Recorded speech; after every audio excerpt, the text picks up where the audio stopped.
Hi everybody, Dacob here. Welcome back to the Fashion Bunker. I have a couple of comments to read and really interesting questions and points. We will be talking about Chanel, and I have posted a video about like a secret piece of the puzzle about Chanel's life a couple of videos ago, and the response was really good. A lot of you were really digging that extra tidbit of information about Chanel's past and, you know, people's kind of testimonies, you know, direct testimonies of people that actually were alive and when she was alive and that have met her during her lifetime. So as a reaction to that video, I have interesting comments. I'm going to read one today from PC. How you doing, PC, sweetie? Thank you for sharing this very fascinating comment that briefly shines a light on one side of Chanel's complicated personality. Your video really made me think of the rare and prized quality of loyalty in friendships.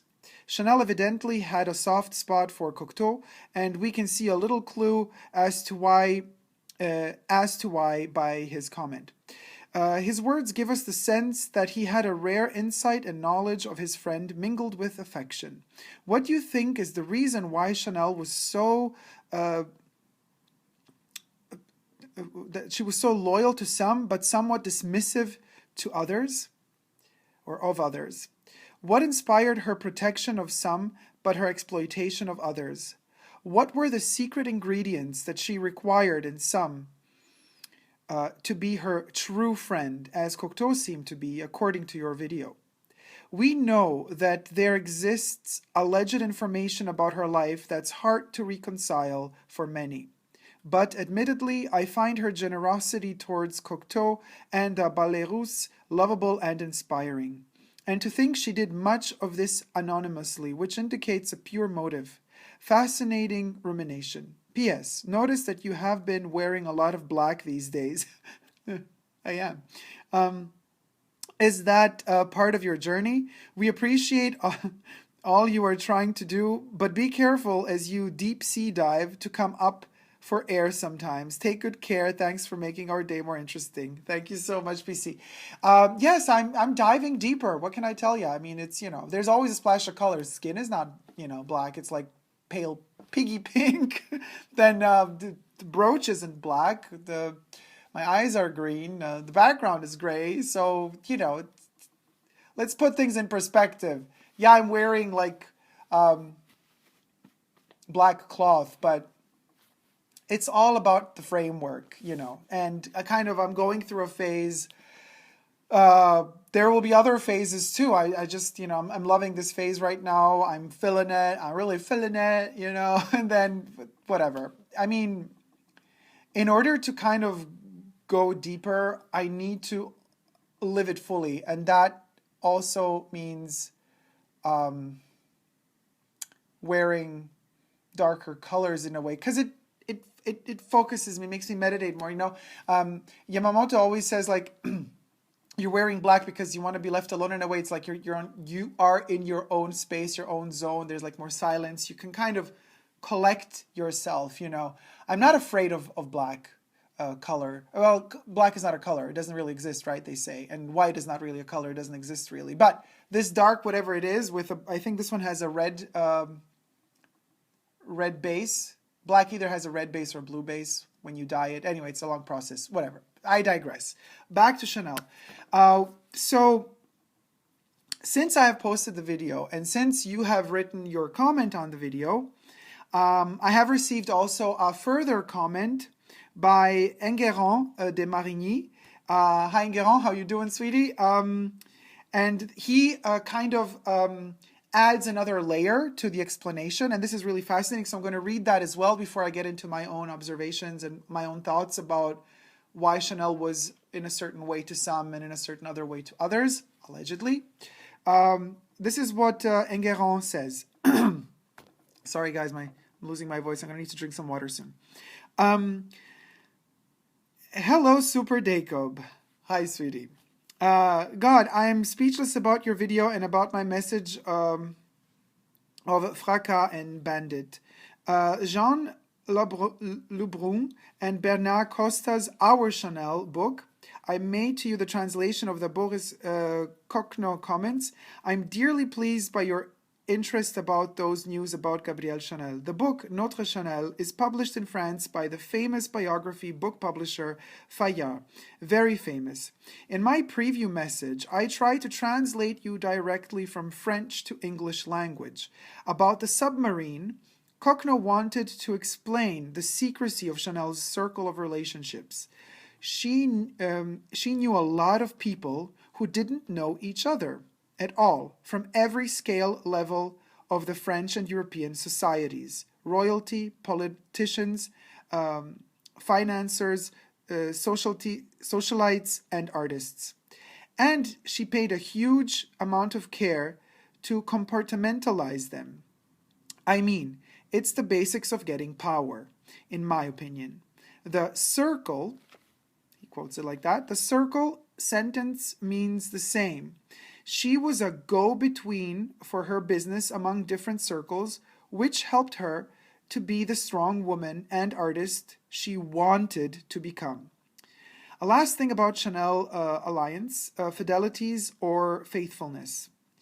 It's of course more explained in details in the book. The Boris Kokno says are present at chapter 1. For instance, when she took the decision to help somebody or to fund an artistic show, she made it at any cost, money or notoriety.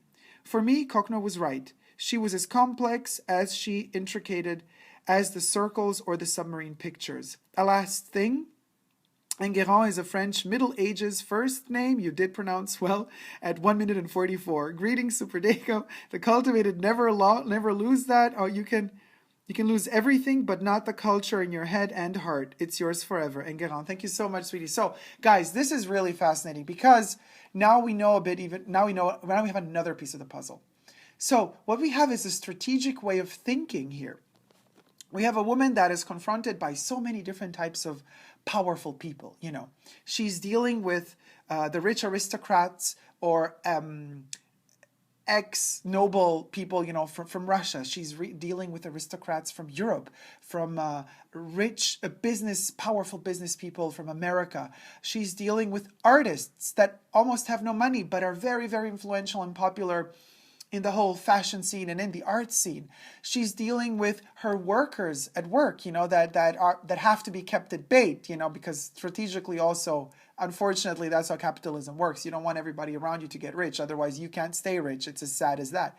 There's a lot of different layers and textures. So what Enguerrand is telling us, and what also Kokno is saying, is we have a woman here who really learned very early on in her life to compartmentalize, meaning, okay, so if I'm dealing with, let's talk about somebody else who's deceased, just so that we don't throw too much shade. Lady Diana. If Lady Di were alive, and I were to meet her, I would talk to her. If I were COCO, I would then, according to this logic, talk to her about, I would try to kind of make it all about her. To get her, to lure her, oh God, this is a tongue twister, to lure her in to my web, So it's about finding out what she likes to talk about. It's about finding out what are, all of the topics that circulate in her life. Because, her troubles aren't your troubles. Every person has different sorts of points of interest. Let's just call them that way nicely. So, of course, once I have my language set up in place to debate and talk and build up a relationship with Lady Di, the next day I encounter Cocteau, and he has totally different issues. He just had, he was just denied the production of his theater piece in a theater. And, the actors that he wanted to use, one of them might have been his lover. And then they had a quarrel, a fight. Or he has another muse he would like to work, totally different topics and problems that he has. And yet Coco adapts. She talks to him about his issues, his problems, and thinks, how could I solve this problem? Having a circle of powerful, productive, artistic friends around me makes me more interesting too, obviously, because, that's how the elite works. If I'm in a very prestigious circle, it needn't be a rich circle of the arts intelligentsia. I am seen even more favorably by the ones higher than me or higher than them. And so I'm going to play that card well too. Now, this, the way I'm putting it, seems like somebody who really plays the game constantly and never has an authentic thought, crossing their path at any day. I don't believe that either. Perhaps the intentions sometimes are born from from her own personal necessity to stay afloat or to stay on top of her game, as powerful as she was or is. But then after a certain point, you can only play that game so far and so much. After a certain point, you fall in love. Either be it a friendship, be it a real love affair, and your guard falls down. With certain people, not with everybody, because you got to know who to let your guard down with. And I'm sure she was really very shrewd and very, very intelligent and was very capable of understanding after a certain point in her life and after all the downfalls and all the negative that she has experienced or had experienced during her life. She learned the hard way who to be authentic with and who not to be authentic with, who to open up to, who not to open up to. And also, while opening up to somebody, she still compartmentalized it, as we have in the statement here, in the comment here. She would not blabber out Lady Di's issues to COCO, no matter how much she loved him.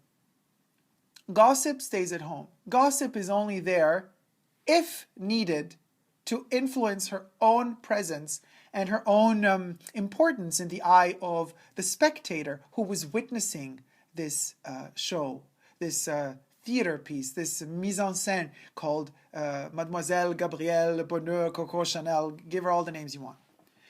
So I find it so fascinating that she won. I'm not going to, okay, I'm going to say the word lied, but that she lied about her own heritage and past and history.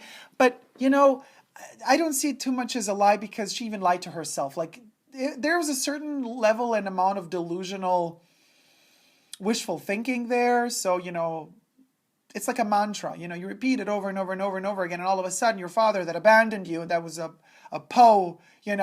guy that kind of just fucked around wherever he could go, like a sailor that left a baby in every port he would park his ship in, all of a sudden becomes the influential entrepreneur that left for America and from time to time visited her while she was with her aunts being the nuns in the orphanage. So, delusional way of thinking. But she repeated it to herself like a mantra until she got it nailed down to the minimal details. The older she got, the more she started to, flicker. Because after a certain point, you can repeat a story also many times, but if it ain't true, things start changing. The story starts morphing, modifying. And all of a sudden, according to who she's talking to, the story is either more or less embellished.